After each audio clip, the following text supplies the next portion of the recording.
Welcome to the class 11 of the Python course. Last class we studied the functions and we learned like 24 things about those functions. And in this class we will be seeing the lambda functions. So what are the lambda functions? In Python, a lambda function, also called an anonymous function, is a small anonymous function that can be defined in a single line of code without a name. It is useful when we need a simple function that we don't want to define explicitly using the def keyword. The basic syntax for a lambda function in Python is, so here this is how you can define a lambda function. So let's take f, a variable, and we need to write always the word lambda to make a lambda function, and then here starts the body of the function. I'm taking a variable x and then I'll sum it with another variable called the y. Here I have variable xy and then these semicolons, and here is our operation that we are going to perform.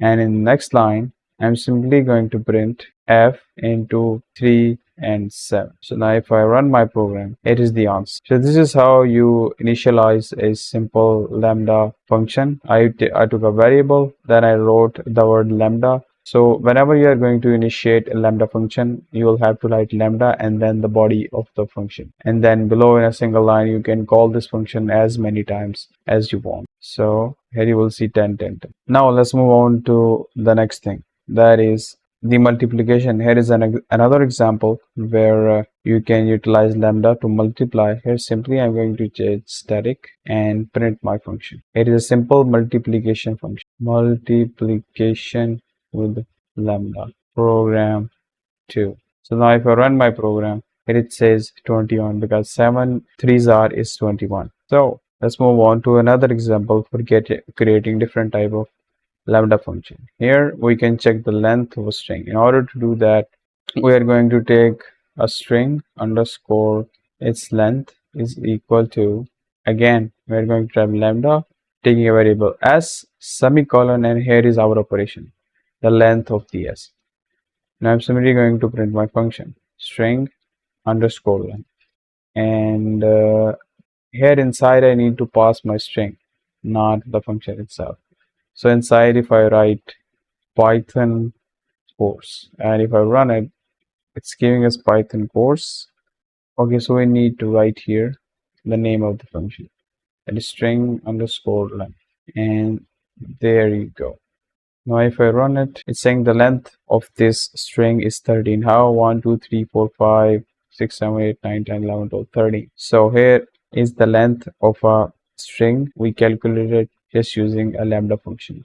Now here is our next program or next example that shows us how to take squares of inputs using the lambda function. So in order to do that, first of all, we will take a list of numbers, right? Then we make it equal to this whatever we want. 2 repetitive, 7, 56, 453, and this is a big number. So now what I will do, I will create my lambda function, and this is how I can do. I will take the list and then I'll use the map function. But the map function is that it will take the first argument as a function that is going to be a lambda function. X, here is the body of the function, x semicolon x double static 2. This will give us the square of the values, and then this map function is going to take this function and apply it on all the numbers of the list, numbers underscore list. Now if I simply print the squares, it should give us the square of all the numbers. So print, and here you can see 1 576 3136 1256 70 25. So this is how you can make use of the lambda function as well. Now let's move on to the next program that shows us remove even number.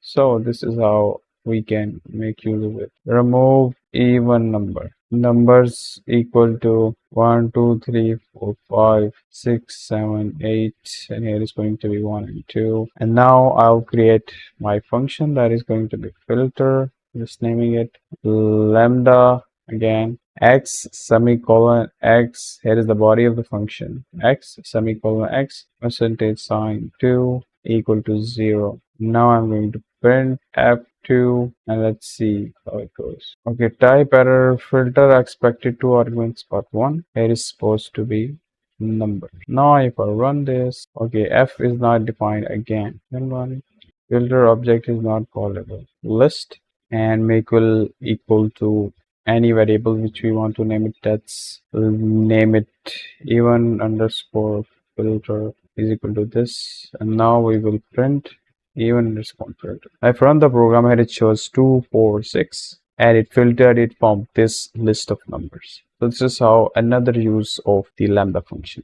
Let me give you another example, program 6, and in this we will sort list of string based on their alphabetical characters and length.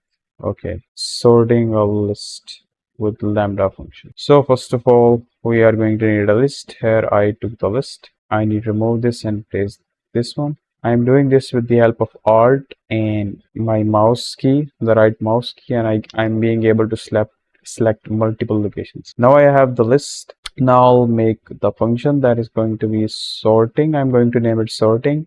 Then I will use sorted fruits key equal to lambda length of x. Now what this function is doing is that it's taking the fruits that we have given it and then it is sorting them, and it's sorting them by using the x. What is x? X is the length of these fruits numbers. Now if I run this print sorting, you will see that it will arrange these on the basis of the length of the numbers. So first of all is going to be date and the last one will be elderberry. So if I run now, here you can see date, apple, banana, cherry and elderberries on the basis of the characters in the name of the fruit. This is how you can make another use of the lambda function. Now let's move on to the next example in the lambda function. 7 maximum value, and I'm taking the dictionary and I'll check the max number in this by taking max function that is the built-in the Python, then data and keys, data and its keys, because I have taught you how in dictionary we make use of keys and values.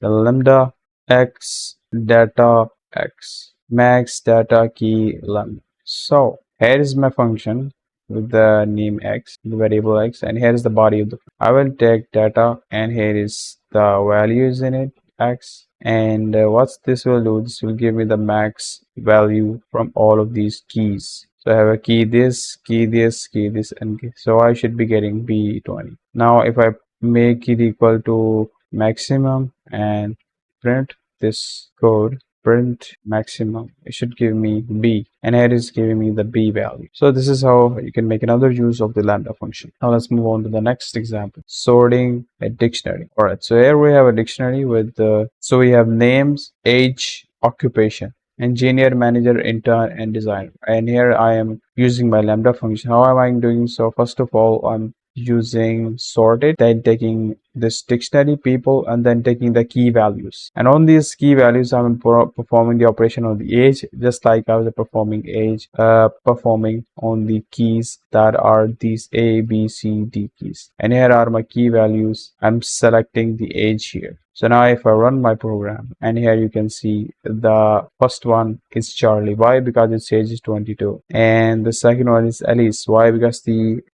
it's Alice is elder than Charlie, and then Dave, and then Bob. So we have sorted this dictionary with the help of lambda function. This is another use of the lambda function. Now we have another program that is a simple one. That is, we are defining x a, and inside we'll return a divided by 2, and then we are taking or building our lambda function, lambda a divided by 2, and then print x into 4. So what this does, it's giving us 2. This is the simple division function. We are defining a function and then we are also making use of the lambda. So this is sort of a nested sort of functions. We are using our normal functions and then we are using lambda. So this was our ninth program, functions with lambda program 9. Okay, so hope you learned something new.